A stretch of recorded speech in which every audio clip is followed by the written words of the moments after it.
Kabanata 871, ang kasuklam-suklam na si Wan Guqiong. Pagharap sa dalawang martial saints, hindi masyadong kinakabahan ang Pavilion Master. Sa kalmadong ekspresyon, nagpatuloy siya, hindi ko alam kung nasaan si Jinyu, at hindi ka dapat pumunta para tanungin ako. Gumisi si Wan Guqiong, kung gayon, alam mo ba kung nasaan si Yan Rozo? Sa pagkakaalam ko, matagal ka na niyang kasama, di ba? Umiling ang Pavilion Master at sinabing, kinuha na siya ni Jinyu. So, saan sila nagpunta? Ang dalawang martial saints sa tabi ni Wan Guqiong ay tila nawala ng tiwala. Hindi ko alam. Malamig na sabi ng Pavilion Master. Nililigawan mo si kamatayan. Ang isa sa mga martial saint ay agad na nagalit. Pinakawalan niya ang pagdiin sa kanyang katawan at biglang iniunat ang kanyang palad. Sa sandaling iniunat niya ang kanyang palad, ang katawan ng master ng pavilion ay agad na lumipad patungo sa kanyang palad nang hindi mapigilan. Pada! Tanging tunog ng pagbangga ng laman ang maririnig habang nakahawak ang skinny palm ng martial saint sa puting leeg ng pavilion master. Isang napakalaking puwersa ang kumalat at ang mukha ng master ng pavilion ay agad na namutla. Kasabay nito, ang espiritual na pakiramdam ng martial saint ay biglang sumabog at pilit na idiniin patungo sa gitna ng mga kilay ng Pavilion Master. Parang gusto niyang piliting basahin ang espiritual na kahulugan ng Pavilion Master. Naturally, napansin din ng Pavilion Master ang kanyang mga kilos. Kaya, nagbago ang ekspresyon ng Pavilion Master. Mabilis niyang ipinikit ang kanyang mga mata at sinubukan ang kanyang makakaya na kontrolin ang kanyang espiritual na sentido upang maiwasan itong mapilit na basahin. Tila nag-aaway ang dalawang puwersa. Ang espiritual na kahulugan ng Pavilion Master ay hindi kapani-paniwalang malakas. Kahit na ang isang martial saint ay hindi nagawang pilitin itong masira sa maikling panahon. Damn it, ang martial saint na ito ay hindi maiwasang magmura sa loob. Masyadong malakas ang kamalayan ng babaeng ito. Natatakot ako na hindi ito madaling basahin ng pilit. Ads by Pop Future. Nanliit ang mga mata ni Wan Guqiong nang marinig niya ito. Malamig niyang tiningnan ang Pavilion Master at sinabing, bakit mo ginagawa ito hanggat sasabihin mo sa akin kung nasaan si Jinyu, ginagarantiyahan ko ang iyong kaligtasan. Nanatiling tahimik ang Pavilion Master. Bahagyang ipinikit niya ang kanyang mga mata at tuluyang hindi pinansin si Wan Guqiong. Pinaikit ni Wan Guqiong ang kanyang mga mata at sinabing, hindi mo sasabihin sa akin, tama, kung gayon, papatayin ko ang iyong guro ng medisina ng Divine Alchemist Pavilion hanggang sasabihin mo. Bago niya natapos ang kanyang mga salita, ikinaway ni Wan Guqiong ang kanyang kamay at direktang sinampal hanggang sa mamatay ang isang master ng gamot. Nang makita ang eksenang ito, agad na lumubog ang puso ng Pavilion Master, ngunit ang kanyang mukha ay kalmado pa rin tulad ng mga ulap at hangin. Gusto kong makita kung magsasalita ka o hindi. Malamig na sabi ni Wan Guqiong. Pumikit ang Pavilion Master, na para bang ayaw niyang makita ang malupit na eksenang ito. Hindi ka pa rin magsasalita, tama. Naglakad si Wan Guqiong sa harap ng Pavilion Master. Iniunat niya ang kanyang kamay at dahan-dahang hinaplos ang mukha ng Pavilion Master sabay ngiti, kung hindi mo sinabi, huhuberin kita at ihagis sa kama. Sa oras na iyon. Hehe. Sa wakas ay nagbago ang ekspresyon ng Pavilion Master. Pinuksan niya ang kanyang mga mata at malamig na sinabi, babayaran mo ang presyo. Presyo. Sa tingin mo hindi ako nagbibiro, ha? Ang Pavilion Master ay nagngangalit ang kanyang mga ngipin at hindi umimik. Malamig na sinabi ni Wan Guqiong, okay, pinilit mo akong gawin ito. Pagkasabi noon ay inabot niya ang kanyang kamay at hinaila ang damit ng master ng pavilion. Tumigil ka. Sa sandaling ito, isang boses ang biglang nagmula sa pintuan. Lumingon siya at nakita niya ang 2 taong nakatayo sa pintuan. Ads by Pop Future. Ang 2 taong ito ay sina Ching at Jiang He. Bihirang makita silang dalawa na nagtutulungan. Ye Ching. Jiang siya. Hindi mapigilan ni Wan Guqiong na mapangiti nang makita ang 2 taong ito. Itinuro ni Ye Ching ang Pavilion Master at sinabing, ibaba mo siya. Gumisi si Wan Guqiong at sinabi, nababaliw ka na ba sa nakaraan? Malamig na sinabi ni Yeching, syempre hindi ako katugma ng isang martial saint.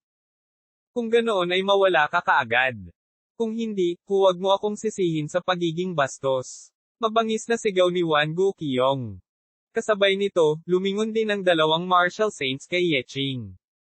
Si Yeching ay huminga ng kanyang sigarilyo at itinapon ito sa lupa upang tatakan ito. Malamig niyang sinabi, sa tingin mo ba ito na ang panahon kung saan ang mga martial artist ang may huling say? Sumimangot si Wan Guqiyong at sinabing, ano ang ibig mong sabihin? Ngumisi si Yeching at sinabing, kung hindi ako katapat ng martial saint, paano sila? Bago niya natapos ang kanyang mga salita, nakita niya ang isang hanay ng mga fully load na mandirigma na tumatakbo mula sa labas. Hindi lang iyon, mabilis na nakatambak ang mga modernong armas sa pasukan. Ang malamig na mga sandata na ito ay nakatutok kay Wan Guqiyong at sa iba pa, at ang kapaligiran ay biglang naging tense. Pinilit mo ako sa isang sulok. Wala akong pakialam kung anong lihim na kaharian ang mayroon ka. Wasakin mo lang ito sa isang putok. Malakas na sigaw ni Yeching. Medyo naging pangit ang ekspresyon ni Wan Guqiyong nang makita niya ang eksenang ito. Hindi dahil sa takot siya sa mga sandata na ito sa harapan niya, pero ayaw niyang harapin ng direkta ang opisyal na puwersa. Young Master Wan, kalimutan mo na. Sabi ng isang martial saint sa mahinang boses. Bago kami lumabas, sinabi ng Patriarch na dapat naming subukan ang aming makakaya upang maiwasan ang salungatan sa mga opisyal na puwersa. Kahit na ayaw ni Wan Guqiyong, huminga pa rin siya ng malalim at malamig na sinabi, sige, Yeching, I'll give you face. Ads by Pop Future. Pagkatapos sabihin iyon, binigyan niya ang master ng isang mabangis na tingin at sinabi, hayaan mong sabihin ko sa iyo, si Yan Rozo ay napakahalaga sa atin ng ganoon lang. Pagkatapos sabihin iyon, tumalikod si Wan Guqiyong at umalis. Ngumuso si Yeching. Mabilis siyang naglakad papunta sa Pavilion Master at sinabing, kumusta ka na? Umiling ang Pavilion Master, tumayo at nagsabi, salamat sa pagligtas sa akin, Officer Ye. Walang sinabi si Yeching, ngunit may bakas ng pag-aalala sa kanyang mukha. Panahon na para sa gobyerno na lumikha ng isang nangungunang eksperto, sabi ni Jiang sa mahinang boses. Tuldok tuldok tuldok. Sa kabilang banda, hinahanap din ni Jai Xing at ng iba pa si Qin Yu. Gayunpaman, pagkatapos ng isang buong araw, hindi pa rin nila mahanap si Qin Yu. Lord Jai Xing? Maaaring nagsisinungaling ang babaeng iyon, sabi ng isang martial saint. Damn it! Kung hindi natin mahanap si Qin Yu, magsisimula tayo sa mga tao sa paligid niya hanggat hindi siya nagpapakita, papatayin namin siya hanggang sa siya ay lumitaw. Malamig na sabi ng isa pang martial saint. Tinulyapan sila ni Jai Xing at walang ekspresyon na sinabi, ano ang kinalaman nito sa kanila. Oo, maharlika ka. Hindi napigilan ng dalawang martial saint na maging sarcastic. Malamig na tumingin si Jai Xing at sinabi sa malamig na boses, hindi ko lang gagawin ito, hindi rin ako papayag na gawin mo ito. Pagkasabi nito, tumalikod si Jai Xing at umalis. Kahit ayaw ng dalawang martial saint, sinundan pa rin siya ng mga ito. Sa isang kisap mata, 3 araw na ang lumipas. Mabilis na gumawa ng statistic ang Martial Arts Forum, sa loob ng 3 araw, 7 martial saints ang lumitaw sa mundo, at 6 sa kanila ay nagmula sa Secret Realm. At ang mga martial saints na ito ay lumitaw dahil kay Yan Rozo. Tuldok tuldok tuldok. Sa sandaling ito, sa lihim na kaharian ng espiritual na tagsibol, dahan-daang hinihigop ni Qin Yu ang pusong may yelo at nyebe. Ang kanyang panloob na chi ay patuloy na umuusad, at si Yan Rozo ay nasa tabi ni Qin Yu. Minsan siya ay nagmumuni-muni, at kung minsan ay tumatayo upang panasan ang pawis ni Qin Yu. Marahil ay dahil malapit lang si Yan Rozo, ngunit ang paglilinang ni Qin Yu sa pagkakataong ito ay mas mabilis kaysa dati. Kung ito man ay ang pagtaas ng panloob na chi o ang bilis ng pagsipsip, ito ay mas mabilis kaysa dati. Kabanata 872, ang mabisyo na walang hanggang jade. Ang yelo at nyebe na kumikinang na puso na umaaligid sa itaas ng ulo ni Qin Yu ay mabilis na natupok. Bawat parte ng katawan niya ay kumikislap sa liwanag. Ang mga bakas ng panloob na chi ay nananatili sa paligid ng kanyang ginintoang core, kumikislap na may misteryosong ningning. Ang Palace Master ng Han Palace ay nag-claim na sa pamamagitan ng paglamon sa bagay na ito, siya ay makakatuntong sa Martial Saint Realm. Gayunpaman, ito ay tila isang hindi malamang na bagay para kay Jinyu. Umupo si Yan Ruozo sa gilid ni Jinyu. Hinawakan niya ang kanyang baba at tahimik na tumingin kay Jinyu. Isang ngiti ang hindi namamalayan sa kanyang mukha. Sa isang kisap mata, isang linggo na ang lumipas. Sa loob ng linggong ito, si Yan Ruozo ay opisyal ng humakbang sa landas ng paglilinang. Sa ilalim ng kapaligiran ng siksik na chi, espiritual na enerhiya, masasabing mabilis ang pag-unlad ni Yan Ruozo. Parang kumukulo ang bloodline sa katawan niya. Ang kumpletong linya ng dugo ng pamilyang yan ay nagpapahintulot sa kanya na magtanim sa sobrang bilis. Sa loob lamang ng maikling linggo, nakapasok na siya sa Grandmaster Realm. Sa sobrang bilis, kahit si Jinyu noon ay malayong mapantayan. Tuldok. Sa labas ng mundo. Ang buong mundo ay tila hinahanap ang mga figure ni Jinyu at Yan Ruozo. Maging ito ay ang Jingdo Martial Arts Association o ang iba't ibang malalaking organisasyon at kapangyarihan, lahat sila ay naghahanap sa buong mundo para kay Jinyu. Ngunit halos hinanap na nila ang buong bansa ng apoy, ngunit hindi pa rin nila mahanap si Jinyu. Sa loob lamang ng ilang araw, tila nawala si Jinyu sa mundo. Ads by Pop Future. Kakaiba, saan napunta ang Jinyu na ito? Sa isang partikular na mataas na hotel, hindi mapigilan ni Wan Guqiong na sumimangot. Hinawakan niya ang kanyang baba at sinabi sa mahinang boses, napakalaki ng mundo, hindi ako naniniwalang maaari siyang mawala sa manipis na hangin. Hindi mahalaga kung mahahanap mo si Jinyu o hindi, ngunit kailangan mong hanapin muna si Yan Ruozo kahit anong mangyari. Sabi ng Martial Saint sa mahinang boses. Malinaw na alam ng lahat kung ano ang ibig sabihin ng bloodline ni Yan Ruozo kung mahulog ito sa kamay ng ibang tao, magiging problema ito. Nang marinig ito ni Wan Guqiong, ang isang bakas ng kasamaan ay hindi napigil ang sumilay sa kanyang mga mata. Dahan-dahan siyang tumayo at sinabing, kung hindi sumipot si Jinyu, patayin ang mga tao sa paligid niya hanggang sa siya ay magpakita. Nakatayo sa harap ng bintana, isang bakas ng kasamaan ang sumilay sa mga mata ni Wan Guqiong. Hayaan mo akong maging kontrabida. Gumisi si Wan Guqiong at nginisyan. Kinuha niya ang kanyang cellphone at tinawagan si Yao Meng at ang iba pa, na sinasabing inimbitahan niya sila sa handaan. Sa gabi, maraming mga young masters ng mga aristokratikong pamilya ang naimbitahan sa Green Moon Villa. Bakit bigla tayong inimbitahan ni Wan Guqiong sa piging? Ano ang kanyang intensyon? Tanong ni Zhuang Teng na may pagdududa. Si Kung Yun, na nakatayo sa gilid, ay malamig na bumaantong hininga at sinabi, siya ay isang makasalanan at tusong tao sa tuwing nakikita ko siya kung hindi dahil sa aking ama na humiling sa akin na bumuo ng isang magandang relasyon sa mga tao sa lihim na kaharian, hindi ako pupunta. Tumango din si Chu Hidaw at sinabing, oo, mula nang may pumasok sa Martial Saint Realm, ang lihim na kaharian ay ganap na nalantad sa publiko ang mga mapagkukunang taglay nila ay nakapagpakilos din ng maraming tao. Masiglang nag-usap ang lahat, ngunit nanatiling tahimik si Yao Meng. May masamang premonition siya sa kanyang puso. Sa sandaling ito, biglang dumating si Wan Guqiong kasama ang dalawang Martial Saints. Sa sandaling lumitaw ang mga Martial Saints, isang malakas na pakiramdam ng pang-aapi ang sumalakay sa kanilang mga mukha. Maging ang mga henyo ni Jingdo ay nakaramdam ng palpitate ng kanilang puso sa isang sandali. Welcome, everyone.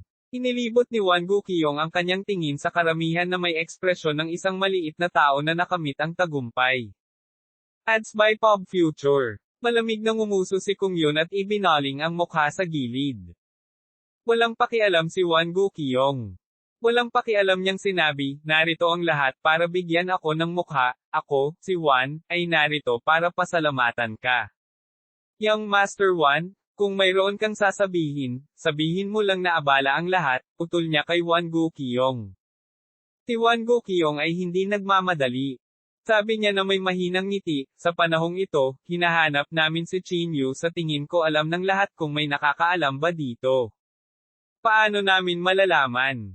Kahit alam namin, hindi namin sasabihin sa iyo. Sabi ni Kung Yun na may malamig na mukha. Tumawa ng malakas si Wan Gokyong at sinabing, upang mahanap si Chin Yu, handa kaming magbayad ng anumang presyo at gumamit ng anumang paraan. Ngayon, hahayaan kong maranasan ng lahat ang mga pamamaraan ng aming pamilyang Wan. Pagkatapos niyang magsalita, dinala ni Wan Gokyong ang dalawang martial saints at strode sa Jade Moon Villa. Ang Jade Moon Villa ay mapayapa, at si Wan Gokyong ay nakatayo doon na parang isang Diyos na kumokontrol sa buhay. Kasunod ng pagdating ni Wan Gokyong, maraming mga disipulo ng Jade Moon Villa ang sunod-sunod na lumabas. Sa kanila, natural na si Zinyu ang pinuno. Nagtataka ako kung bakit pumunta si Young Master Wan sa aking Jade Moon Villa. Lumakad si Zinyu at bahagyang yumoko. Sumulyap si Wan Gokyong kay Zinyu at walang pakialam na sinabi, sa pagkakaalam ko, ang Jade Moon Villa na ito ay hindi maihihiwalay sa Chinyu. Ngayon, iniwan ka ni Chinyu at tumakas para sa kanyang buhay. Hindi ko siya mahanap. Sabihin mo sa akin, ano ang dapat kong gawin? Nang marinig ito, lahat ay nagkaroon ng masamang premonition. Walang sagot. Sige, sabihin ko sa iyo ang sagot, sabi ni Wan Gokyong sa mahinang boses. Sa sumunod na segundo, nanlamig ang kanyang mga mata at biglang iniunat ang kanyang palad. Isang disipulo ng Green Moon Villa ang agad na nahuli sa kanyang kamay. Dahil sa malaking puwersa, hindi makagalaw ang disipulong ito. Ads by Pop Future. Tinulyapan ni Wan Gokyong ang lahat at malamig na sinabi, ito ay simula pa lamang. Bago lumitaw si Chinyu, papatayin ko kayong lahat isa-isa. Bago niya natapos ang kanyang mga salita, iniunat ni Wan Gokyong ang kanyang matutulis na kuko at hinaila ang balat ng disipolo. Ang kanyang palad ay parang isang matalim na talam, tuwirang nagbutas ng butas sa balat ng disipolo. Sa ilalim ng pagbabantay ng lahat, binalatan ni Wan Gokyong ang kanyang balat ng tao. Ang gayong nakagigimbal na eksena ay nagpalanghap ng malamig na hangin sa lahat, at ang ilang mga tao ay sumuka pa sa lugar. Sa wakas, may hindi nakatiis sa takot at sumigaw ng desperadong. Ako. Gusto kong umalis sa Jade Moon Villa. Wala itong kinalaman sa akin. Wala itong kinalaman sa akin. Huwag mo akong patayin, huwag mo akong patayin. Nang makita niya ang eksenang ito, isang bakas ng malamig na ngiti ang lumitaw sa mukha ni Wan Gokyong. Napatingin siya sa dalawang martial saints sa tabi niya at agad namang naintindihan ng dalawang martial saints. Dahan-dahan nilang isinara ang kanilang mga palad at agad na natakpan ang buong espasyo ng Jade Moon Villa. Imposibleng makatakas. Kung gusto mong umatras ngayon, huli na ang lahat.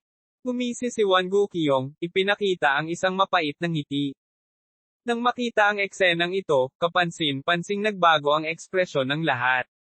Bagamat ang mga young master na ito ng Jingdo ay palaging minamaliit ang mga ordinaryong mandirigma, sila rin ay mga tao na dumaan sa mas mataas na edukasyon. Walang sino man ang makatiis na makakita ng gayong malupit na pamamaraan. Dahan-dahan kitang pahihirapan. Huwag kang mag-alala, marami akong paraan, sabi ni Wan Gokyong na may malamig na ngiti. Hindi magtatagal, gagawin kong tunay na purgatorio sa Earth ang Green Moon Villa. Hindi napigilan ni Kung Yun na sumigaw mula sa gilid, Wan Gokyong. Hindi ka ba lalayo? Sumulyap si Wan Gokyong sa kanya at sinabing may mahinang ngiti, masyadong malayo. Kinagat ni Kung Yun ang kanyang mga ngipin at sinabing, kahit na gusto mong pumatay ng tao, hindi na kailangang gumamit ng mga malupit na pamamaraan. Ngumisi si Wan Gokyong, ano ang kinalaman nito sa iyo? F***CQ. Hinubad ni Kung Yun ang kanyang suit at itinuro ang ilong ni Wan Gokyong at pinagalitan, naglakas loob ka bang labanan ako ng 300 rounds? Pinaikit ni Wan Gokyong ang kanyang mga mata at nginisyan, gusto mo bang maging kaaway ko ang mga langgam na ito? Kabanata 873, lumalamon ng yelo at nyebe na may kintab na puso. Tumingin si Wan Gokyong kay Kung Yun na may mapagmataas na ekspresyon. Hindi niya inilagay si Kung Yun sa kanyang mga mata. F-sick ka. Umungol si Kung Yun at agad na ikinuyom ang kanyang kamao at sinugod si Wan Gokyong. Gayunpaman, sa sandaling ito, umatake ang dalawang martial saints sa likod ni Wan Gokyong. Itinaas lamang nila ang kanilang mga daliri at si Kung Yun ay pinalipad ng 12 metro ang layo. Nabasag pa ang sternum niya. Lalong lumawak ang ngiti sa mukha ni Wan Gokyong. Gumisi siya at sinabi, ang mga nasa ibaba ng antas ng Martial Saint ay lahat ng langgam Kung Yun, itinaas ko lamang ang aking daliri upang patayin ka. F***CQ. Tumayo si Kung Yun mula sa lupa at muling sumugod kay Wan Gokyong. Gayunpaman, mabilis na pinigilan ni Zhuang Teng at ng iba pa si Kung Yun at sinenyasan siyang huminahon. Mr. Wan, akala ko ikaw ay isang gentleman. Malamig na sabi ni Zhuang Teng. Wan Gokyong, ang iba't ibang mga landas ay haantong sa iba't ibang mga diskarte ay darating si Zhao Ji upang patayin ka sa madaling panahon.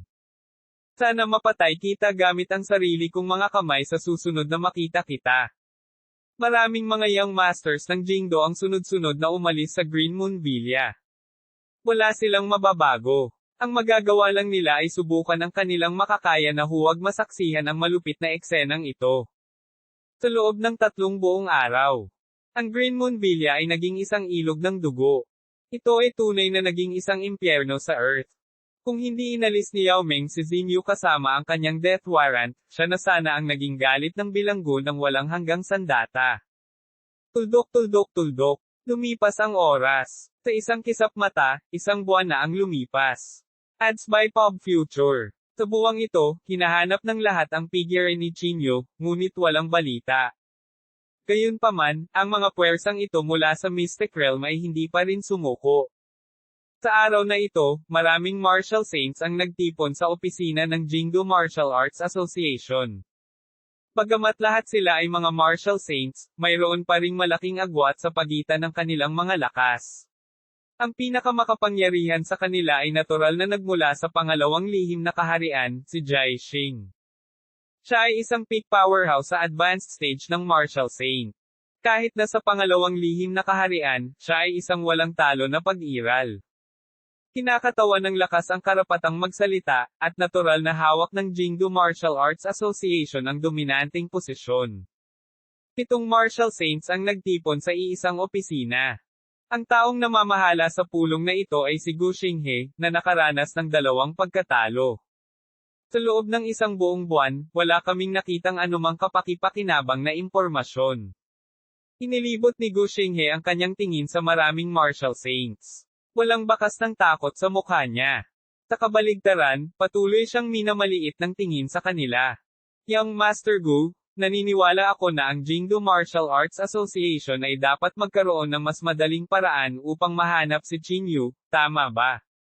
Sabi ng isang tao sa gilid.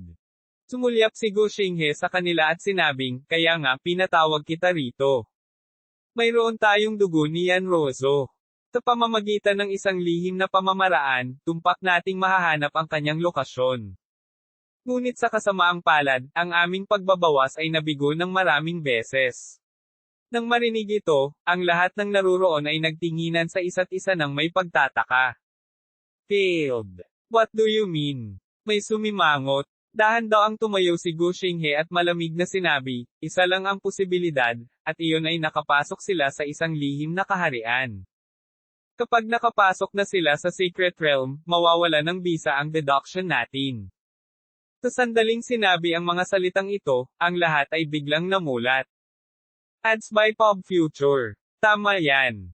Hinanap nila ang higit sa kalahati ng bansang yan, ngunit hindi pa rin nila mahanap si Xinyu. Ang tanging posibilidad ay pumasok siya sa lihim na kaharian upang magtago. Pyro. Young Master Gu, alam mo ba kung nasaan ang Xinyu na iyon? Tanong ng isang martial saint. Gushing tumawa siya ng malamig, kung alam ko, bakit ko kayo hahanapin? Agad na tumahimik ang lahat, naghihintay na magpatuloy si Gushing. Gushing? Tumayo siya at malamig na sinabi, ayon sa mga tagubilin ng 8 mas mataas, inuutusan ko kayong lahat na gamitin ang lahat ng paraan upang mahukay ang lahat ng pyro na alam ninyo. Sa sandaling mahanap mo ang mga figure ni Xinyu at Yan Rozo, sabihin sa akin kaagad.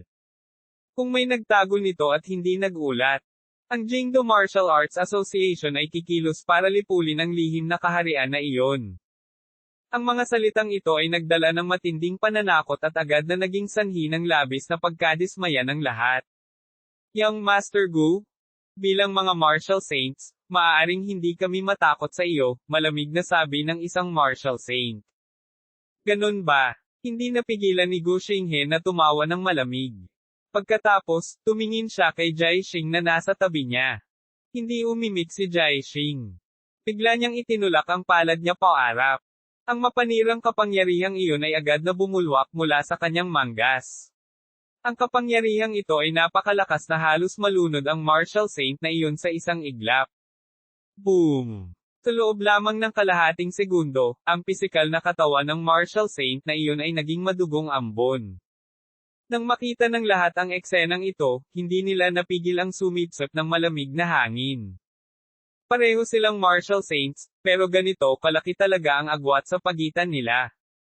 Sinabi ni Gu Xinghe na may malamig na mukha, sa pagkakataong ito, sisirain ko lang ang iyong katawan. Kung may susunod pa, papawiin ko ang iyong primordial spirit. Ang hakbang na ito ay walang alinlangan na nagulat sa lahat ng mga martial saints sa Mystic Realm. Sa sandaling ito, malinaw na naramdaman nila ang pagkakaiba sa lakas. Ads by Pop Future. Nang matapos ang pulong, hindi napigilan ni Gu Xinghe na sumimangot. Ang chinyo na ito ay maaaring nagtatago sa ilang lihim na kaharian. Huminga ng malalim si Gu Xinghe. Ang iba ay pumunta upang hanapin si Chinyu para kay Yan Rozo. Gayunpaman, iba si Gu Xinghe.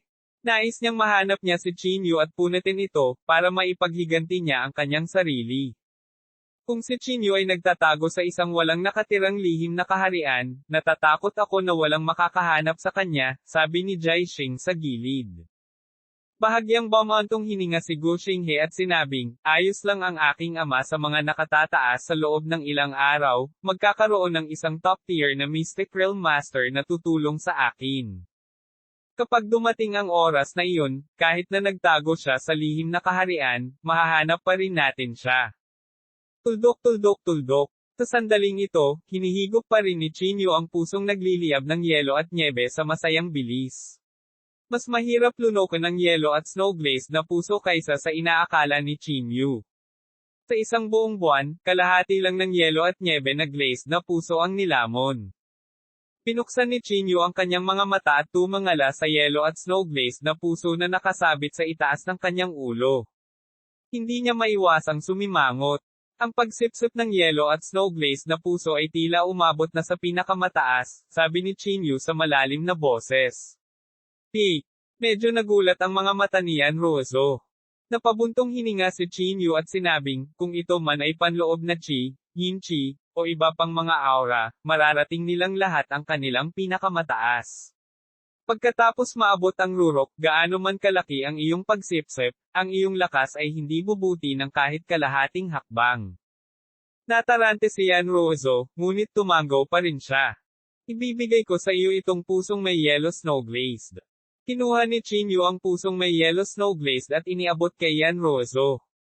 Ikinaway ni Yan Rozo ang kanyang kamay at sinabing, hindi, naiinip lang ako at sinusubukan mong linangin ito para sa iyong sarili. Umiling si Chinyu at sinabi ng matandang misterya na mayroon kang kumpletong linya ng kadugo ng pamilyang yan sa iyong katawan na ang linyang ito ay labis na mapang-akit kung tatahak ka sa landas ng paglilinang, ang hinaharap ay hindi maiisip. At saka, itong Ice Glaze Heart ay walang silbi sa akin. Nang makita ito, matatanggap lamang ni Yan Rozo ang Ice Glaze Heart. Pagkatapos noon, itinuro ni Chinyu ang Heaven Swallow ang teknik kay Yan Rozo. Ang bilis ng pag-aaral ni Yan Rozo ay napakabilis, at mabilis niyang naintindihan ang pamamaraan ng paglunok ng langit. At nang subukan niyang gamitin ang Heaven Swallow ang teknik para lumunin ang pusong naninilaw sa yelo at nyebe, isang nakakagulat na eksena ang nangyari. Kabanata 874, Pagbagsak. Nakasabit sa itaas ng ulo ni Yan Rozo ang Glazed Ice Heart. Sa sandaling ginamit ang Heaven Swallow ang teknik, ang Glazed Ice Heart ay naging daloy ng liwanag at tinakpan ang katawan ni Yan Rozo. Ang daloy ng liwanag ay tila sumanib sa katawan ni Yan Rozo at dahan-daang bumaon sa kanyang puting nyebe na balat. Hindi napigilan ni Chinyu na manlaki ang kanyang mga mata at napabulalas, ito ay lumulunok. Si Yanruozo ay naliligaw din. Tumingin siya sa kaliwa at kanan at maingat na sinabi, nawala ko ba ito? Paulit-ulit na ikinaway ni Chinyu ang kanyang kamay at sinabing, hindi, syempre hindi. Maging si Chinyu ay hindi alam kung paano ipapaliwanag ang ganoong sitwasyon. Pwede bang, may kaugnayan sa bloodline sa katawan mo? Napakamot ng ulo si Chinyu at pansamantalang sinabi. May nararamdaman ka bang discomfort? O, abnormal ba ito? Patuloy na tanong ni Chinyu. Umiling si Yanruozo at sinabing, sa tingin ko ay hindi. Napakamot ng ulo si Chinyu. Hindi kaya pipiliin ng Ice Glaze Heart na ito ang sarili nitong master. Ang Palace Master Han Palace ay gumugol ng ilang dekada ngunit nabigo pa rin na lunokan ang puso ng yelo. Si Chinyu ay gumugol din ng higit sa isang buwan ngunit nabigo din. Gayunpaman, nasipsip ni Yanruozo ang pusong naninilaw sa yelo at nyebe sa isang iglap. Ito ay hindi maisip. Hindi ko talaga alam kung ano ang bloodline ng pamilya yan. Lalong naging curious si Chinyu. Sinabi ng matandang misterya na ang kanyang ama ang naghula ng bloodline ni Yanruozo at nagsabi na ang bloodline na ito ay labis na mapang-api. Ngayon, tila ang lahat ng ito ay maaaring totoo. Ads by Pop Future. Ang bloodline na ito ng pamilya yan ay malamang na hindi mababa sa sarili niyang magulong katawan. Ruozo, subukang maglinang ng masigasig sa panahong ito at tingnan kung anong uri ng estado ang maaari mong marating. Sabi ni Chinyu na may seryosong ekspresyon.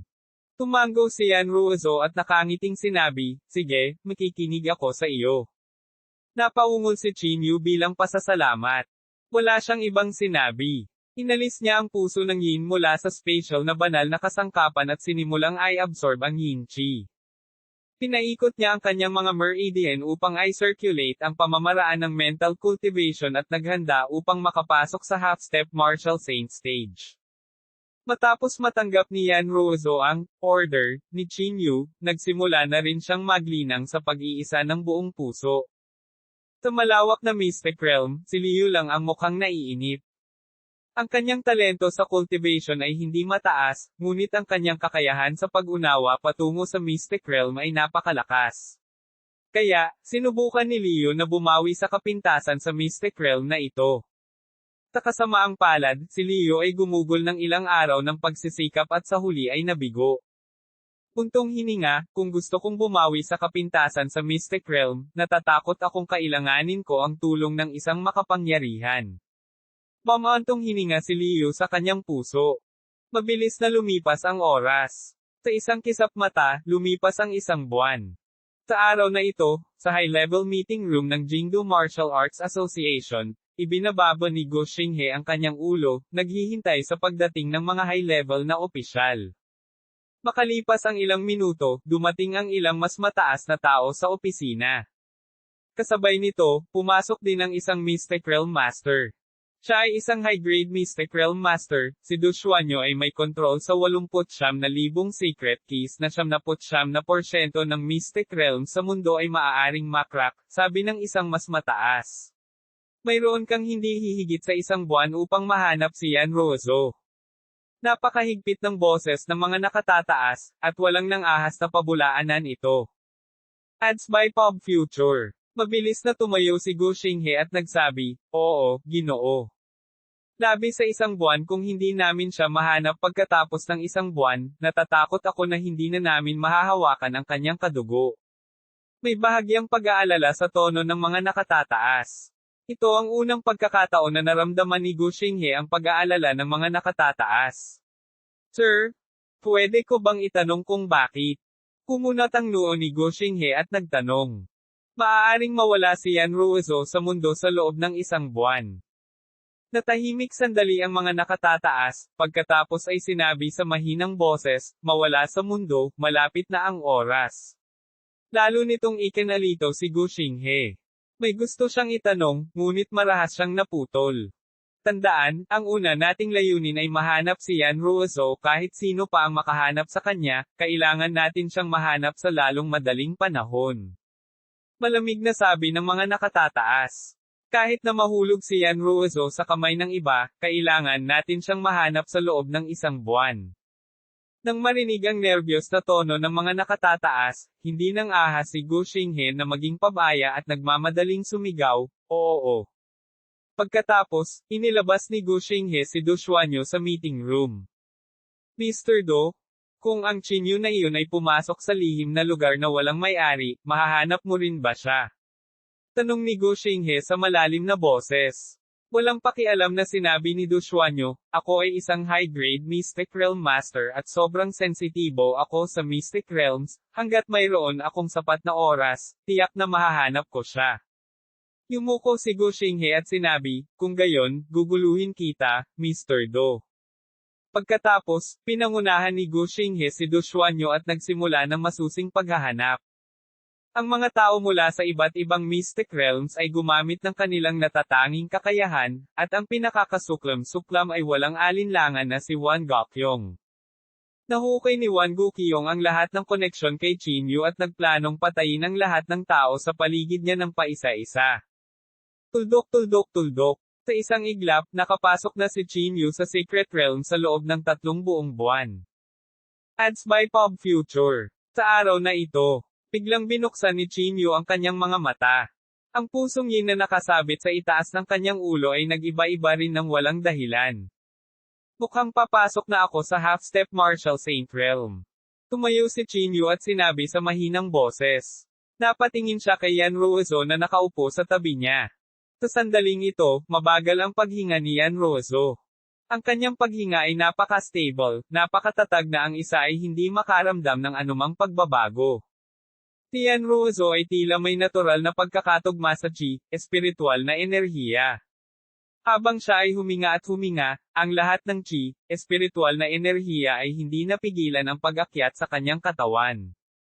Sa bilis na ito, malapit nang tumuntong si Ruozo sa Martial Grandmaster Realm, bulong ni Chinyu sa mahinang boses. Ang bilis na ito ay talagang nagpahiya at nabigla kay Chinyu.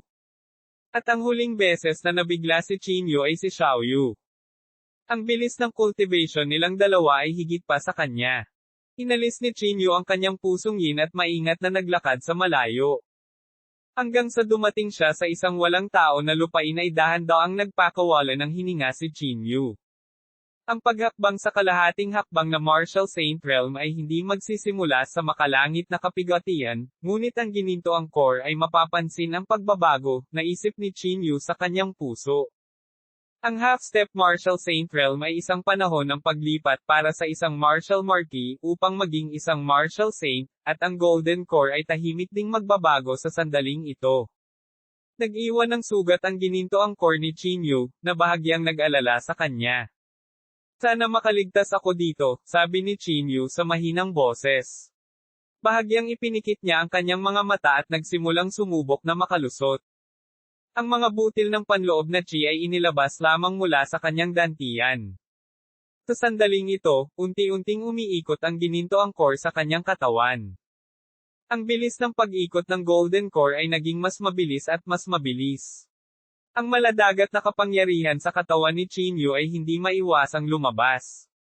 Ang mga hibla ng panloob na chi ay dumaloy mula sa mga bitek sa ginintoang core sa iba't ibang paraan. Sa ilalim ng pagmamaneho ng kapangyarihang ito, ang nakapaligid na kapaligiran ay lubhang naapektuhan. Umihip ang malakas na hangin, at ang mga bundok at mga puno ay agad na nayanig sa pinong pulbos. Kabanata 875, ang mga epekto ng mga pinsala sa Dao. Karaniwan, ang pagpasok sa half-step Martial Saint Realm ay hindi magiging sanhi ng maraming reaksyon. Gayunpaman, ang reaksyon ni Chinyu ay napakatindi. Tila naapektuhan ang buong Mystic Realm, at umihip ang mga bugzo ng hangin. Ang mga alon ng matinding sakit ay nagmula sa dantian ni Chinyu. Ang aura na iyon ay tila lilipad na mula sa kanyang ginintoang kaibuturan. Ang matinding sakit sa kanyang tiyan ay naging sanhi ng katawan ni Chinyu na maging hugis-hipon na panloob na chi.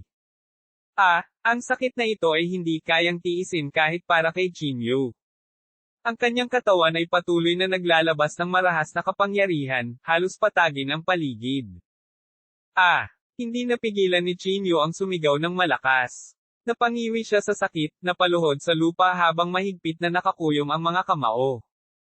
Ang ganoong malaking paggalaw ay natural na gumising kay Yan Ruozo na nasa pag-iisa. Nang marinig niya ang boses ni Chinyu, agad na nagbago ang kanyang ekspresyon at nagmamadali siyang tumakbo sa direksyon ni Chinyu. Kasabay nito, narinig din ni Leo ang balita at lumapit. Napatingin silang dalawa kay Chinyu na sobrang sakit at bakas ng pag-aalala ang bumungad sa kanilang mga mukha. Ito, ano ba talaga ang nangyayari? Sabi ni Leo na may gulat na ekspresyon. Mula sa eksenang ito, parang hindi na siya nakakalusot. Chinyu.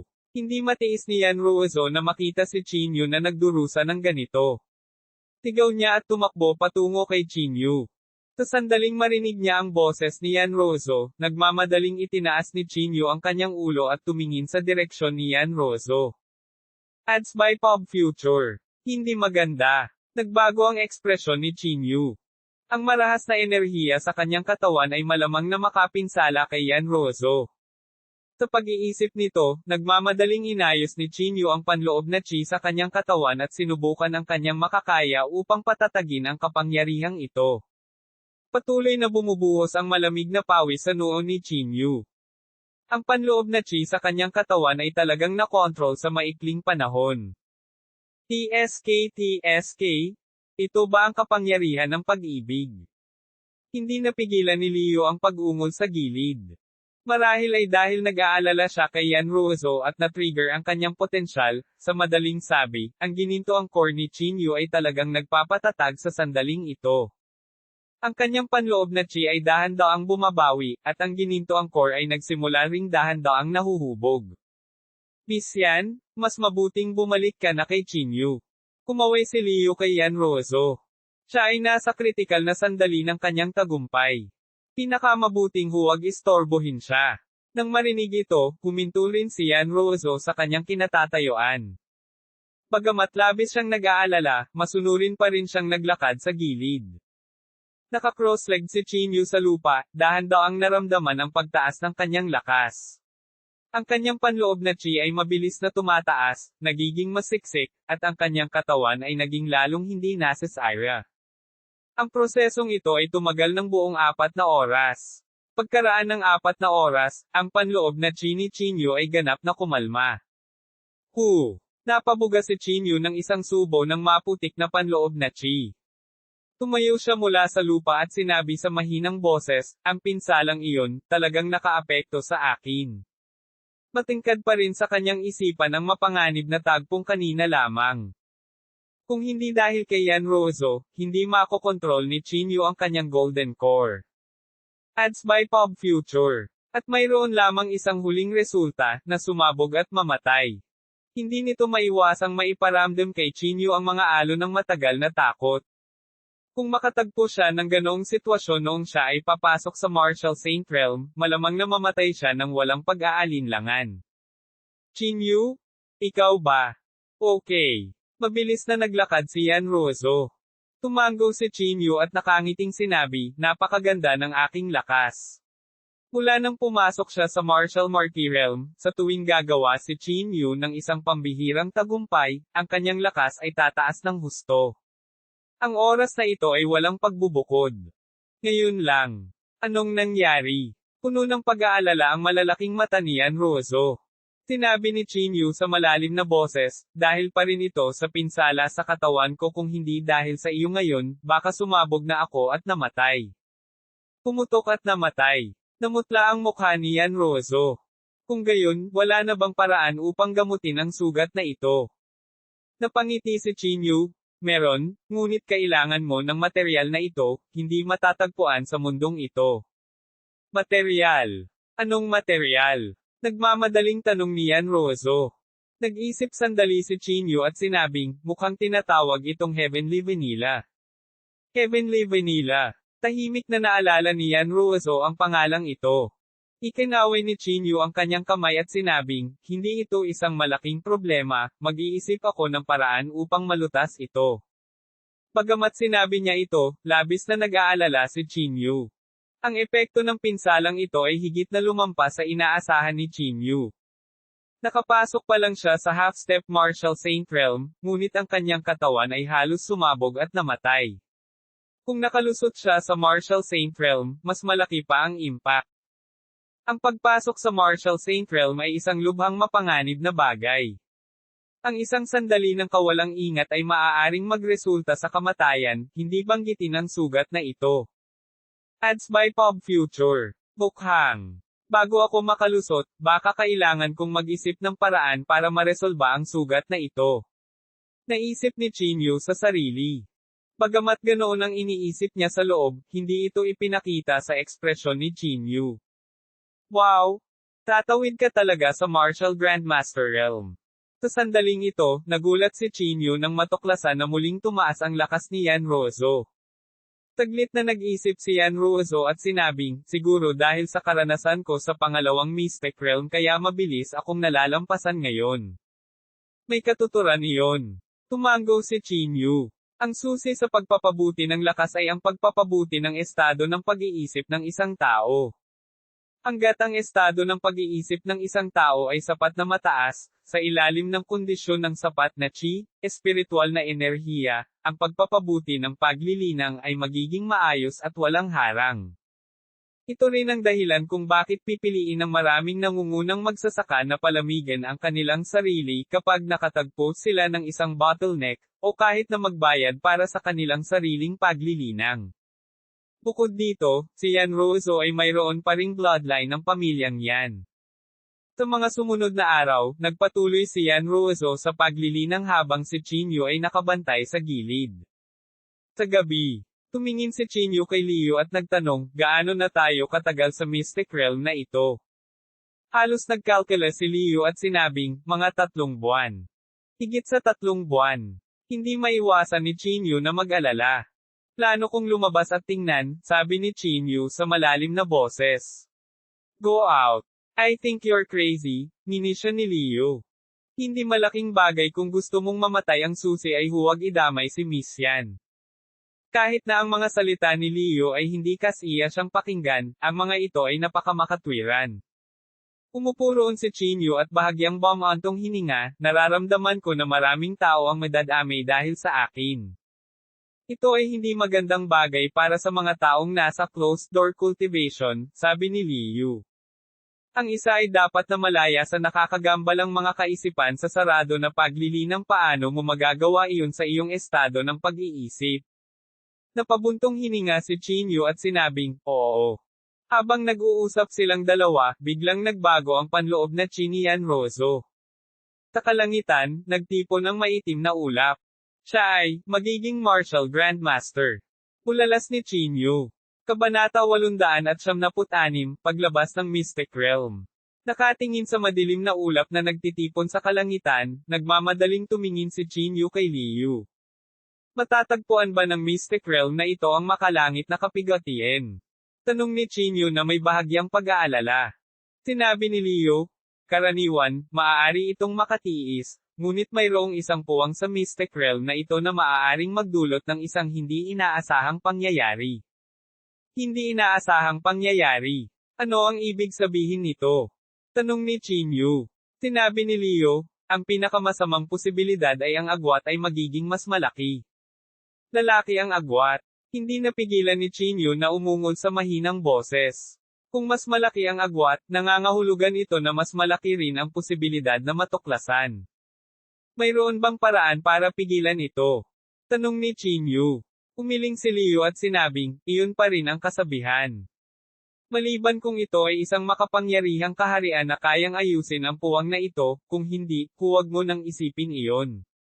Nang makita ito, hindi na nagsalita pa si Chinyu. Isang hakbang lang ang kaya niyang gawin.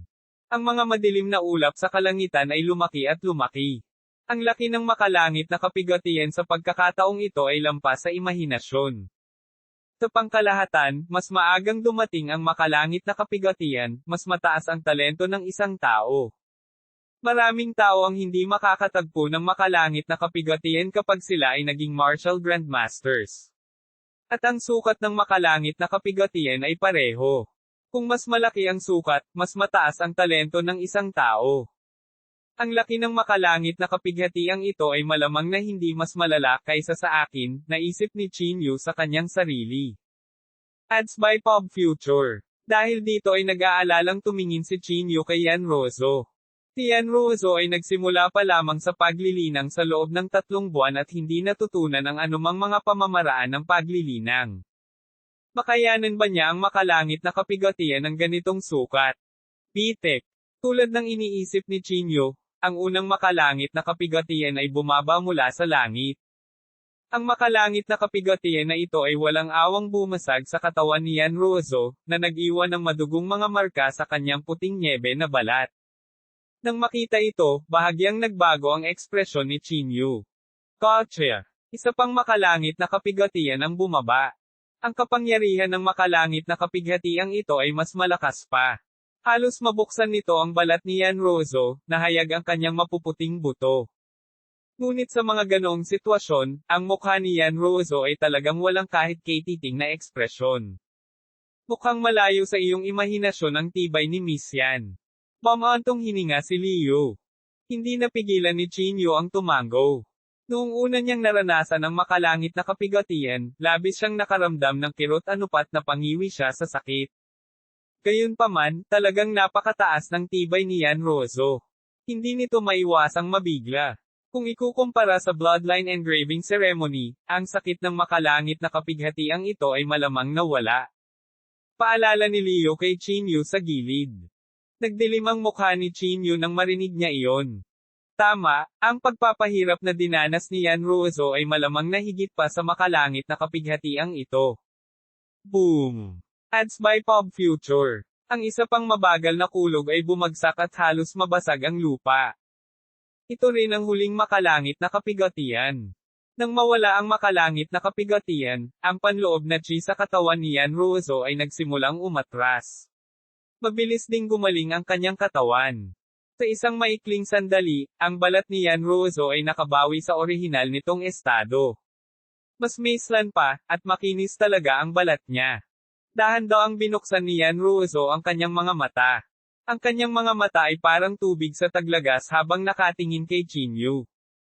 Si Yanrozo, na dating mataas at makapangyarihan, ngayon ay nagkaroon ng mas kakaibang ugali. Para siyang bulaklak ng lotus na hindi kayang hawakan ng mga tao. Rozo, ano ang nararamdaman mo? Tanong ni Chinyu. Tiningnan ni Yanrozo ang kanyang katawan at ngumiti, very good. Nang marinig ito, gamaan ang pakiramdam ni Chinyu. Sa mga sumunod na araw, ipinagpatuloy ni Chinyu ang kanyang closed-door cultivation. Patuloy niyang sinisipsip ang puso ng yin at panloob na chi, espiritual na enerhiya, sinusubukang pagandahin ang kanyang aura. Gayunpaman, sa ilang kadahilanan, hindi mapakali ang puso ni Chinyu. Naging sanhi din ito ng pagiging napakabagal ng bilis ni Chinyu. Ano ang mali? Tila may napansin si Yanrozo na kakaiba kay Chinyu. Sinabi ni Chinyu sa malalim na boses, 3 buwan na akong nasa Mystic Realm na ito. Nararamdaman ko na, maaaring may nangyari sa labas. Gusto mong lumabas? Tanong ni Yanrozo. Napaungol si Chinyu. Ngunit pagkatapos ay umiling at sinabing, syempre, iniisip ko lang. TSK. Sa sandaling ito, hindi napigilan ni Liu na ilibat ang kanyang mga mata kay Chinyu. Ads by Pop Future. Sa iyong kasalukuyang estado, walang saysay na ipagpatuloy ang paglilinang paano ito, lalabas ako at hahanapin ka, sabi ni Liu. Nagtaas ng kilay si Chinyu at nagtatakang tumingin kay Liu. Aalis ka. Puno ng pagdududa ang mga mata ni Chinyu.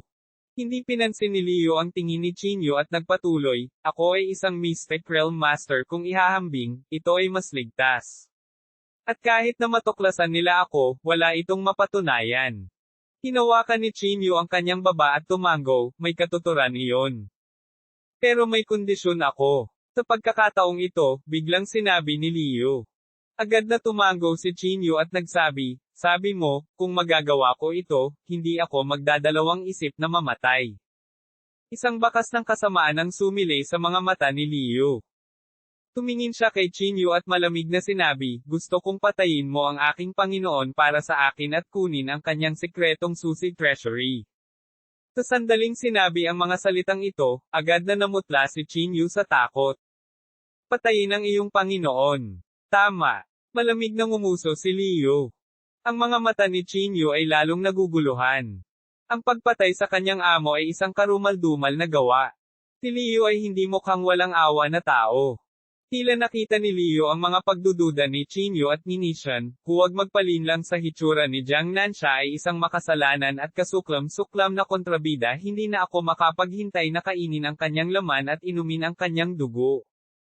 Sa pagsasalita hanggang sa puntong ito, malamig na sinabi ni Liu, hiniling niya sa akin na pumunta din dito para tiktikan ka para madali kanyang ipagkanulo anumang oras.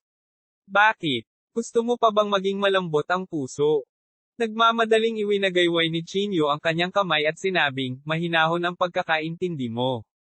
Hindi na nagsalita pa si Liu at nagbabala lang, kung hindi ako babalik sa loob ng 3 araw, ibig sabihin ay natuklasan na ako. Maaari lang akong umalis pansamantala at maghanap ng pagkakataong makabalik.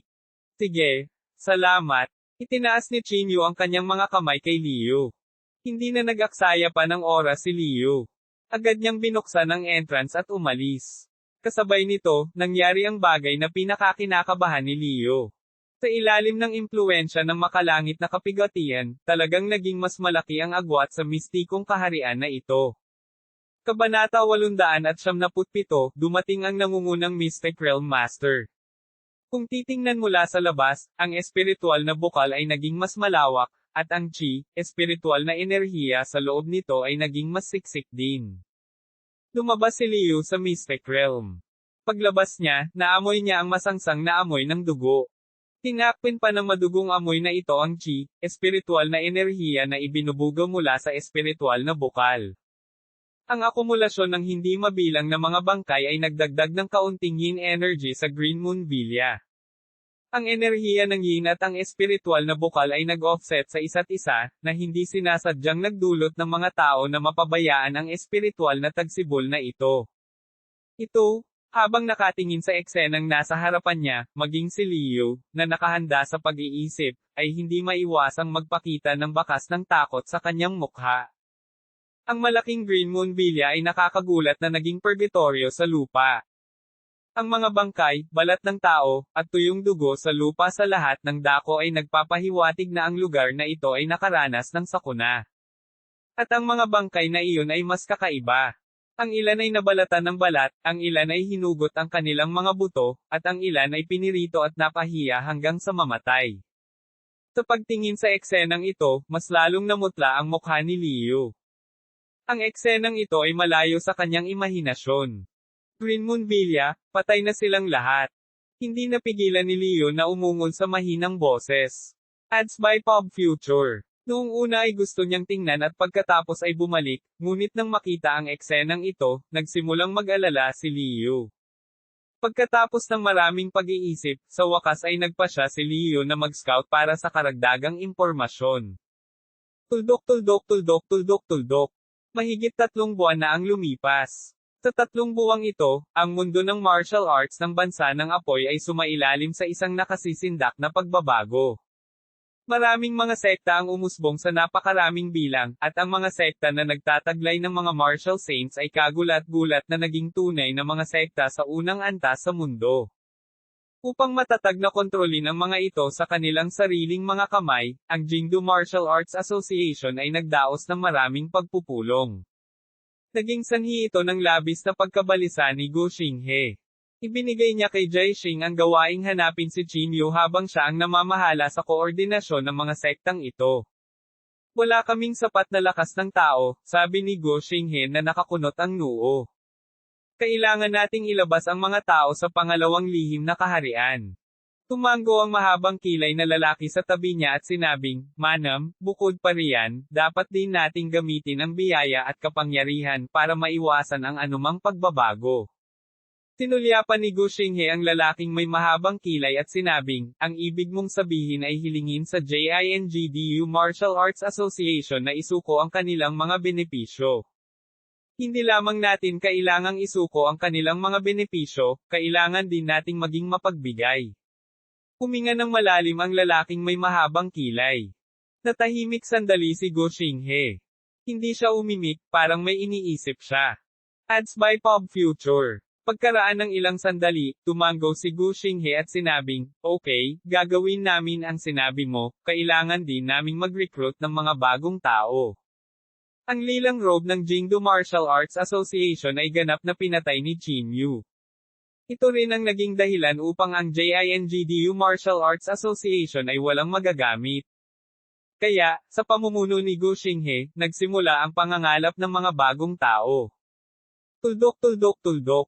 Sa kabilang panig, pumunta si Liu sa Jingdo, ang Divine Medicine Pavilion, at iba pang mga lugar na maaaring nagbago upang mag-imbestiga. Nang malaman niya na mayroong 7 martial saints na naghahanap kay Qin Yu, hindi napigilan ni Liu na huminga ng malamig na hangin. 7 martial saints. Talagang handa silang kumilos. Hindi napigilan ni Liu na mapabuntong hininga. Si Liu ay gumugol ng 2 buong araw upang siyasatin ang mga pagbabago sa 3 buwang ito. Sa ikatlong araw, binalak niyang bumalik sa lihim na kaharian. Nagmamadali siyang pumunta sa Jade Moon Villa. Nagtiptoed siya at maingat na naglakad patungo sa paligid ng espiritual na bukal. Ang espiritual na bukal na ito ay naging pula na ng dugo. Bagamat naglalaman ito ng chi, espiritual na enerhiya, nabahiran ito ng bakas ng masaganang amoy ng dugo. May 7 martial saints na nagbabantay dito, kailangan kong hayaan itong itago ng mabuti ni Qin Yu, naisip ni Liu sa kanyang sarili. Akmang bubuksan na niya ang pasukan sa Secret Realm, may 2 tao na biglang sumulpot sa tabi niya. Ang 2 taong ito ay may malakas na internal chi at ang kanilang lakas ay umabot na sa rurok ng Martial Marquee Realm.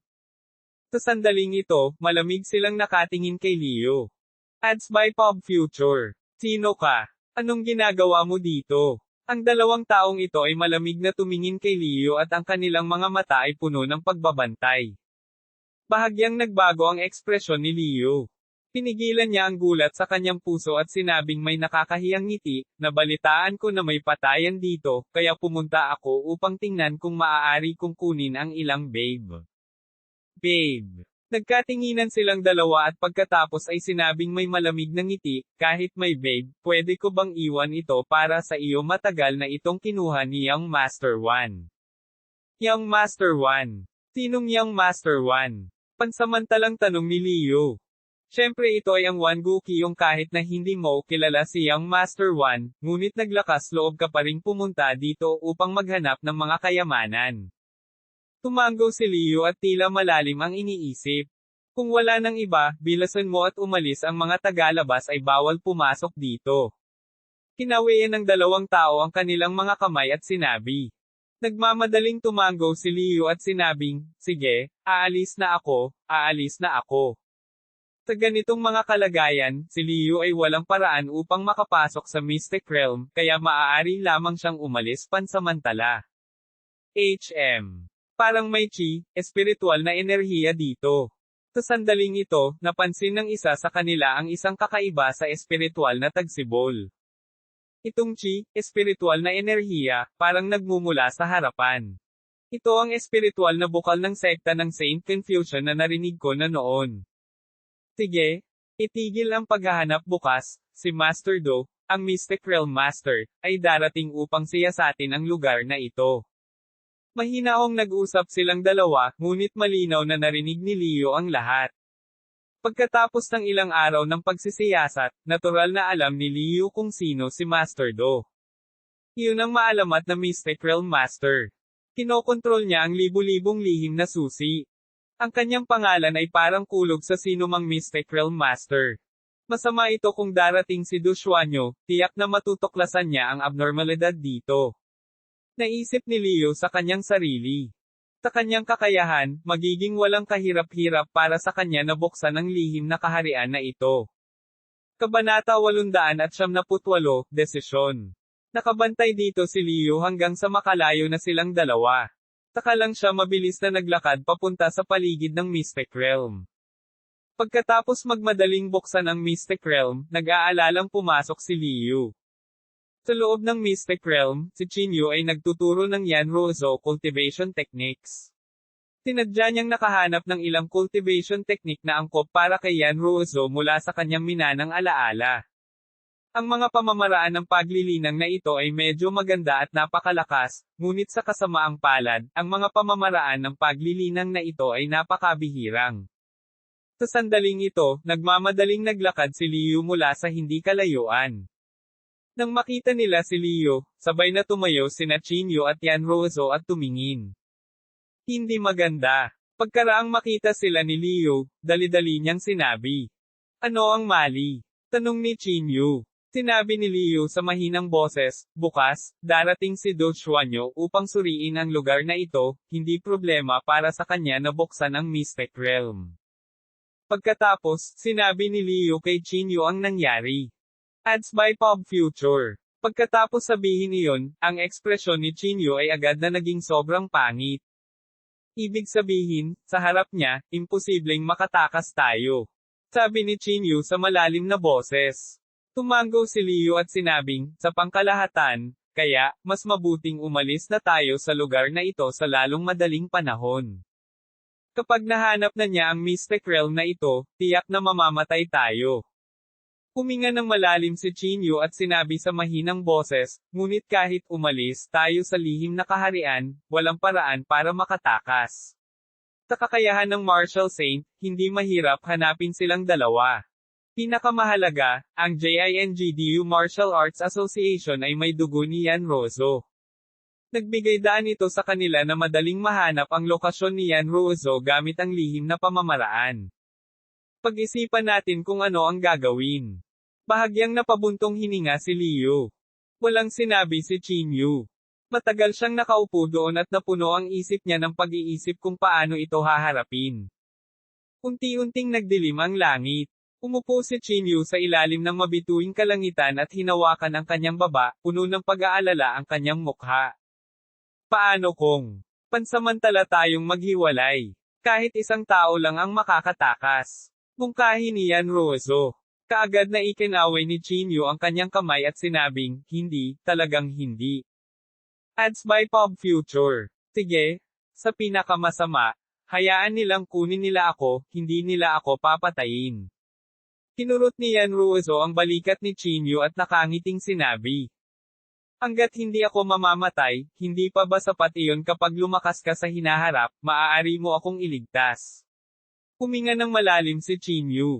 Hinawakan niya ang balikat ni Yanruozo at sinabi sa malamig na boses, hinding-hindi ako papayag na magdusa ka muli ng ganoong uri ng paghihirap. Magsasalita pa sana si Yanruozo nang biglang tumayo si Qinyu at sinabing, may ideya na ako. Anong ideya? Tanong ni Yanruozo. Tumingin si Qinyu sa paligid at sinabing, napakalaki ng lugar na ito, mag-iisip ako ng paraan para maitago ang iyong panloob na chi, kaya hindi mahirap itago ang iyong panloob na chi. At pagkatapos, biglang nagkaroon ng masamang pakiramdam si Yanruozo. Malamig na sinabi ni Qinyu, kung talagang nalaman nila, hayaan mo na lang na kunin nila ako. Hindi. Nagmamadaling umiling si Yanruozo. Naisip mo na ba na kapag ako ay kinuha, higit sa lahat ay maa-absorb ako ng kanilang dugo, ngunit ang aking buhay ay hindi nasa panganib. Pero iba ka kapag kinuha ka, hindi ka nila papakawalan.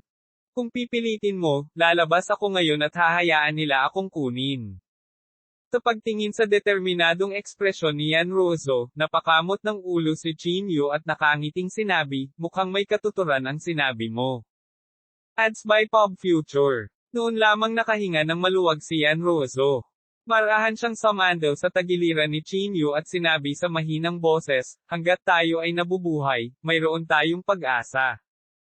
Bago siya matapos magsalita, biglang nakaramdam ng kadiliman si Yanruozo sa harap ng kanyang mga mata. Sa isang iglap, nahimete siya. Dahan-daang niyakap ni Qinyu si Yanruozo at sinabi sa mahinang boses, hindi ko nahahayaan na magdusa ka pa ng ganoong klaseng sakit, kaya ipagsapalaran ko lang ito. Si Liu, na nasa tabi niya, ay nagsabi sa malalim na boses, pero paano kung gusto ni Du Xuanyo na hanapin ang buong Mystic Realm, hindi na tayo makakatakas. Huminga ng malalim si Qinyu at ngumisi. So, plano kong umalis sa Mystic Realm bago bukas para maakit ang atensyon nila. Ipapaubaya ko sa iyo ang Mystic Realm na ito. Tumingin si Chinyu kay Liu. Sumimangot si Liu at sinabing, kung matuklasan ka, siguradong patay ka. Walang sinabi si Chinyu. Hindi lahat ng bagay sa mundong ito ay kayang kontrolin ng sarili. Ang mga hindi makontrol ay ang mga kailangang pumili. Marahan na niyakap ni Chinyu si Yan Ruozo at tinakpan ang panloob na chi sa kanyang katawan. Isa lamang siyang martial grandmaster. Sa pamamaraan ni Chinyu, kaya niyang saklawin ang 99% ng kanyang panloob na chi. Kahit na ang isang martial saint ay maaaring hindi ma-detect ito. Gayunpaman, hindi ito ang pinakamahalagang bagay. Ang pinakamahalagang bagay ay upang maakit ang atensyon ng lahat. Kung maaari, sasamantalahin ko ang pagkakataong patayin ang Panginoong Sido, malamig na sabi ni Chinyu. Hanggat napatay nila ang Mystic Realm Master na ito, hindi nila mahahanap ang Mystic Realm na ito. Sa gabi, tahimik na niyakap ni Chinyu si Yan Ruozo. Si Yan Ruozo ay mahimbing na natutulog sa kanyang mga bisig. Ibinaba ni Chinyu ang kanyang ulo at tumingin sa gilid ng mukha ni Yan Ruozo. Baka sa kanyang mga mata ang pag-aatubili. Hindi ko alam kung makakaligtas ako sa pagkakataong ito kung papalarin akong mabuhay, siguradong sasamahan kita araw-araw, bulong ni Chinyu sa mahinang boses. Puno ng lamang ang mga mata niya. Kabanata 899, mga hindi inanyayahang bisita. Ang puso ni Chinyu ay napuno ng pag-aatubili, ngunit alam din niya na hindi na niya kayang mag-antala pa. Kaya naman, determinadong binuhat ni Chinyu sina Yan Ruozo at Strode sa kailaliman ng kagubatan. Napakalaki ng Mystic Realm na ito, at karamihan dito ay puno ng mga puno, bundok, at ilog. Hindi napakahirap itago ang isang tao. Nakahanap si Chinyu ng medyo tahimik na lugar para sa Yan Ruozo. Matapos siyang pakalmayan, tumalikod si Chinyu at nagplanong umalis sa Mystic Realm. Pagkatapos ng 2 hakbang pasulong, hindi napigilan ni Chinyu na tumigil at tumingin muli kay Yan Ruozo. Ang kanyang mga mata ay puno ng pag-aatubili. Hindi niya alam kung makakabalik pa ba siya ng buhay pagkatapos umalis sa pagkakataong ito. Hindi na ako mag-aaksaya ng oras. Napatingin si Chinyu sa araw na nakasabit sa kalangitan at alam niyang maggagabi na. Kahit na siya ay lubhang nag-aatubili, kailangan pa rin niyang umalis. Mabilis na umalis si Chinyu sa lugar na ito at pumunta sa paligid ng pasukan. Gagawin mo ba talaga ito? Hindi maiwasang magtanong ni Liu. Tumango si Chinyu at sinabing, magagawa ko lang ito pagkatapos kong umalis, makakahanap ka ng oras para umalis sa lugar na ito. Gumuso si Liu at hindi na nagsalita pa. Pinlano niyang buksan ang Mystic Realm para kay Chinyu. Ngunit sa sandaling ito, biglang kumislap ng sinag ng liwanag ang pasukan sa harap ng dalawa. Nang makita ang sinag ng liwanag na ito, ang mga ekspresyon ng dalawa ay nagbago ng husto. Ads by Pop Future. May nagbubukas ng Mystic Realm. Gulat na bulalas ni Liu. Napakaputla ng mukha ni Chinyu. Hindi niya inaasahan na ganoon kabilis ang kanilang pagdating. Buzz! Isang sinag ng liwanag ang dumaan. Kasunod yun, biglang sumulpot sa harap ng dalawa ang dalawang medyo may edad na.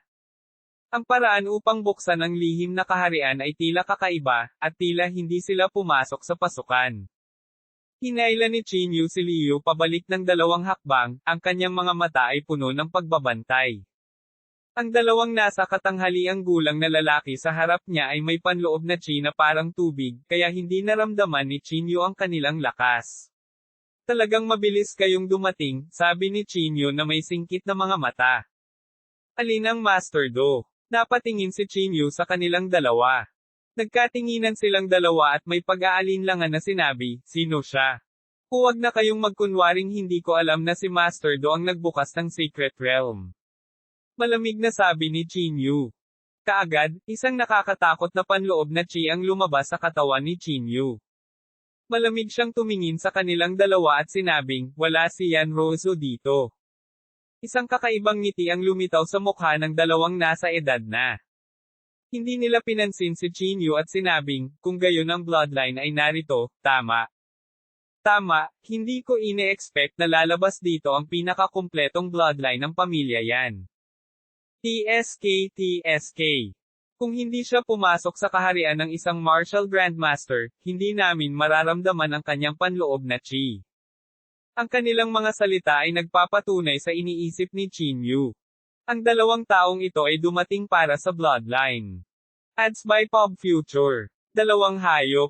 Hindi napigilan ni Qin Yu ang pag-igting ng kanyang mga ngipin. Maglakas loob ka sa bloodline ni Yan Rozo, tiyak na pira-piraso kita. Kasunod ng galit na dagindong ni Qin Yu, ang kanyang panloob na chi ay biglang pumailang lang. Dumagundong ang buong Mystic Realm, na parang hindi nito kayang tiisin ang kapangyarihang ito. Gayunpaman, hindi gumagalaw ang dalawa. Tahimik lang silang tumingin kay Qin Yu.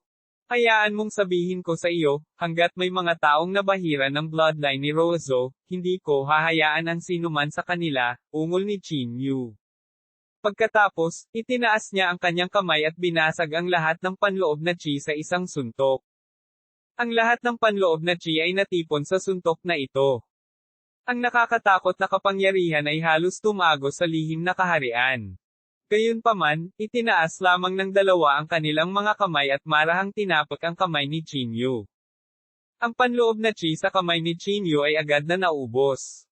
Ang layer ng gininto ang liwanag ay naglaho rin ng walang bakas. Ang ekspresyon ni Qin Yu ay agad na naging sobrang pangit. Tinulyapan niya ang sarili niyang kamao at napabulalas, ito ba ang paraan ng Martial Saint? Martial Saint, young man, ano ang pinag-uusapan mo? Tanong ng isa sa mga nasa katanghaliang gulang. F***CQ. Wala sa mood si Qin Yu na makinig sa kanilang kalokohan. Agad niyang ikinuyom ang kamao at sumugod. Isang bakas ng kawalan ng kakayahan ang bumungad sa mukha ng nasa katanghaliang gulang na lalaki.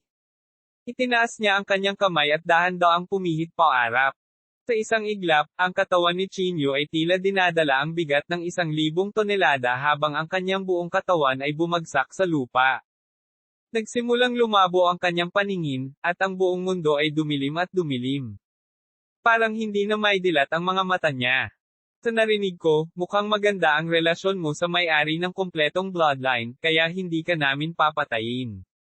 Ito ang huling pangungusap na narinig ni Qin Yu bago siya nawala ng malay.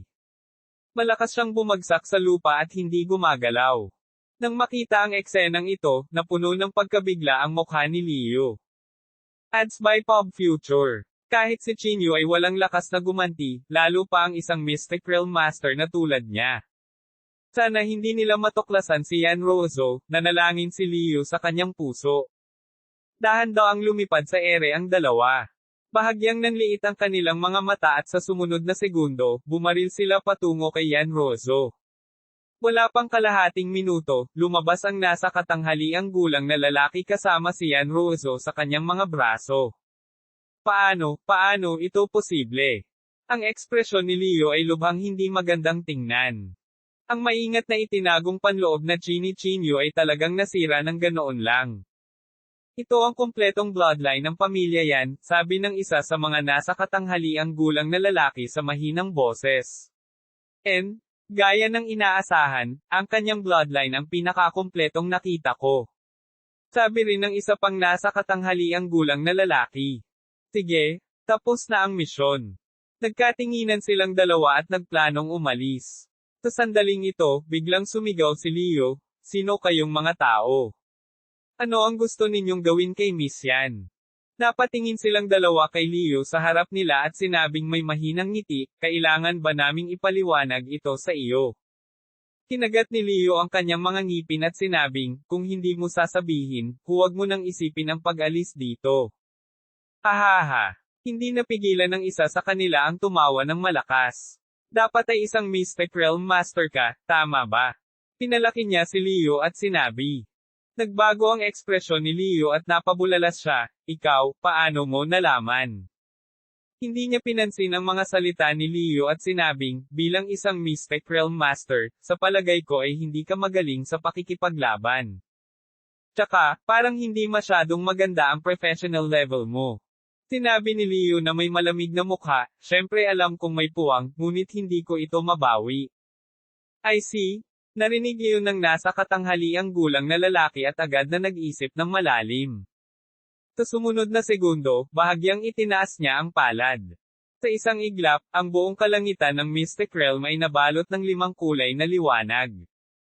Nang makita niya ang kakaibang fenomeno na ito, agad na nanlaki ang mga mata ni Leo.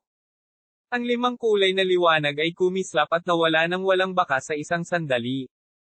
Ikaw, anong ginawa mo? Kulat na bulalas ni Leo. Hindi na kailangang kabahan. Inayos ko lang ang puwang, walang malasakit na sabi ng nasa katanghaliang gulang. Kabanata 900, Pag-aayos ng puwang. Pag-aayos ng puwang. Natigilan si Leo ng kalahating segundo, pagkatapos ay sumugod siya sa puwang. After checking, nawala talaga yung gap. Dahil dito napatulala si Leo. Casual niyang inayos ang puwang ng Arcane Realm.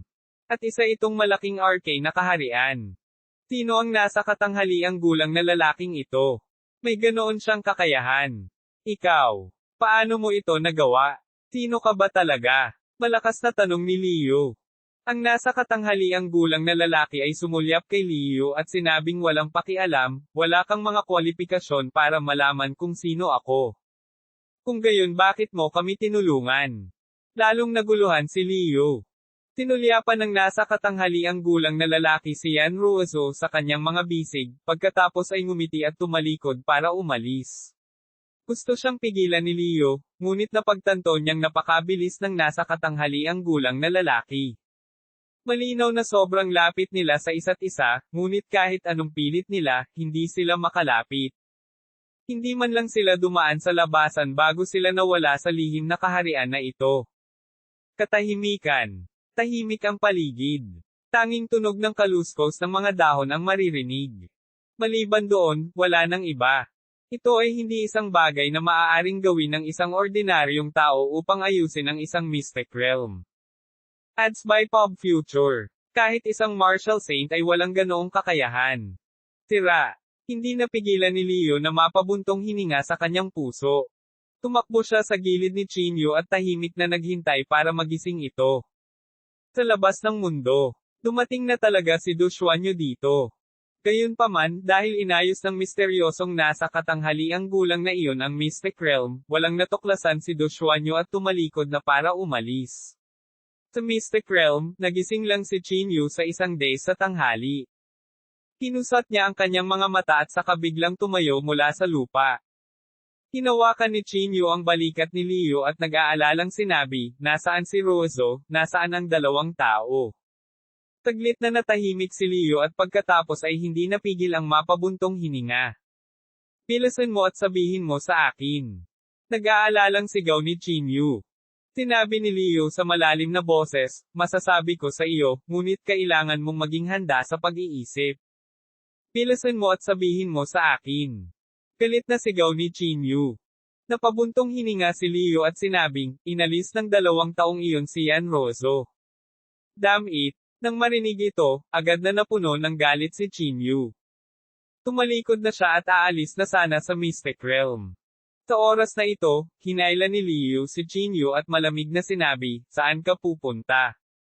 Hahanapin ko si Yan Rozo, malamig na sabi ni Chinyu. Malamig na sinabi ni Leo, ipinapayo ko sa iyo na talikuran ang ideyang ito ang lakas ng 2 nasa katanghaliang gulang na iyon ay hindi mo maiisip. So ano? Nasa martial saint stage lang sila, malamig na sabi ni Chinyu. Ads by Pop Future. Huminga ng malalim si Leo at sinabing, ang nasa katanghaliang gulang na lalaking iyon ay nagayos ng lihim na kaharian. Sa tingin mo ba ay mga martial saints pa rin sila? Nang marinig niya ang mga salitang ito, si Chinyu, na galit, ay natigilan din. Alam na alam niya kung anong uri ng lakas ang ibig sabihin nito para maayos ang Mystic Realm ng casual. Ang pag-aayos ng Mystic Realm ay basta-basta, hindi mo ba sinabi na ang mga nasa pinakamataas na antas lamang ang makakapag-ayos ng Mystic Realm? Lumingon si Chinyu at tinitigan si Leo habang sinasabi niya. Tumango si Leo at sinabing, ganyan talaga sa normal na mga pangyayari. Maaaring ang 2 taong iyon ay nasa pinakamataas na antas. Hindi napigilan ni Chinyu na manlaki ang kanyang mga mata. Ang makapangyarihan sa lahat ay kilala rin bilang ang Soul Formation Realm. Sa katunayan, ang kanilang lakas ay higit pa kaysa sa isang martial saint. Gayunpaman, walang maraming martial saints sa mundong ito, lalo pa ang maalamat na Almighty Realm. Pinaplano mo pa rin bang pumunta kahit ipagsapalaran mo ang iyong buhay, hindi mo na ibabalik si Yanrozo? Malamig na ngumuso si Leo. Agad na natahimik si Chinyu. Ang gayong pagkakaiba sa lakas ay nagparamdam kay Chinyu ng malalim na pakiramdam ng kawalan ng kapangyarihan. Maging ang Martial Saint Chinyu ay nahirapang pumasok, pati na ang isang makapangyarihang figure. Sa pagtingin sa bahagyang pagkadismaya ni Chinyu, hindi mapigilan ni Leo ang balikat ni Pat Chinyu. Huwag masyadong mag-isip, ang 2 taong iyon ay maaaring walang anumang masamang intensyon. Pag-aliw sa kanya ni Leo. Dahil inayos nila ang puwang sa Mystic Realm bago sila umalis, sigurado akong wala silang anumang masamang intensyon, kung hindi na kailangang gawin ito. Sabi ni Leo. Sumimangot din si Chinyu. Inayos ang lihim na kaharian. Bakit nila ginawa ito? At saka, kung sila ay mga tao mula sa Jingdu Martial Arts Association, tiyak na papatayin nila siya sa pagdaan. Kung ang isang makapangyarihang figure ay gustong pumatay ng isang peak stage martial marquis, marahil ay kailangan lang nila ng isang sulyap.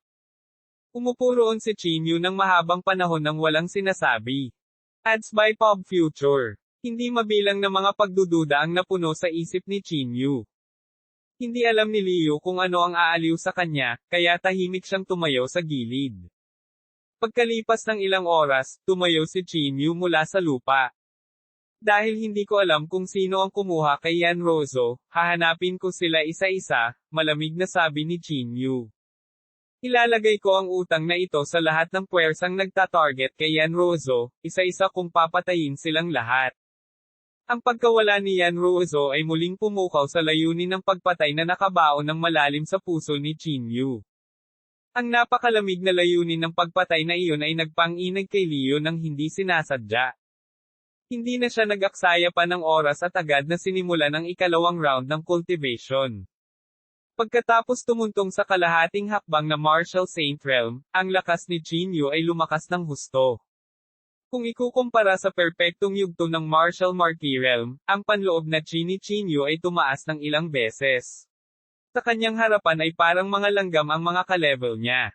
Sa loob ng 3 buong araw, hinigop ni Chinyu ang pusong yin na ito. Gayunpaman, ang pagtaas sa kanyang cultivation base ay kaunti lamang. Hindi nito maiwasang makaramdam ng bakas ng pagkabigla kay Chinyu.